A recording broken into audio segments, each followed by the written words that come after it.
Ane Korsen, hvorfor har du valgt at deltage her i TV-festivalen? Jamen, jeg er næsten altid til TV-festivalen, fordi at dels for en tv-nørd som mig, så er der jo helt vildt mange interessante mennesker, der kommer og afslører en masse hemmeligheder, drikshemmeligheder omkring, hvordan de får tingene til at fungere rigtig godt. Og så møder jeg en masse kollegaer, og vi får inspiration til næste sæson, og altså det er en kæmpe vitaminindsprøjtning. Har du et konkret mål? Altså kommer du her for at gøre noget specifikt? Jamen faktisk lige i år har vi besluttet os for at lave nogle interviews her, som vi vil bruge i efterårssæsonen, fordi der kommer jo nogle kræfter fra udlandet, som ellers er svære at få fat på. Så vi går faktisk målrettet efter at få nogle interviews i kassen. Er der noget, du glæder dig til at se i løbet af festivalen i de sessions, der er?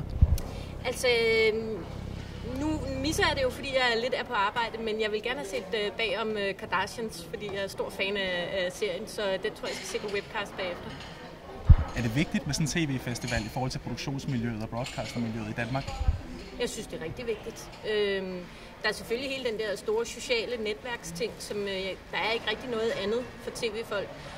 Og så det der med, at der kommer nogle folk fra udlandet og inspirerer og forklarer, gør jo, at der bliver ved med at komme frisk vand ind i miljøet, ikke? Så jeg synes, det er super vigtigt og dejligt, at der er nogen, der gider lave det.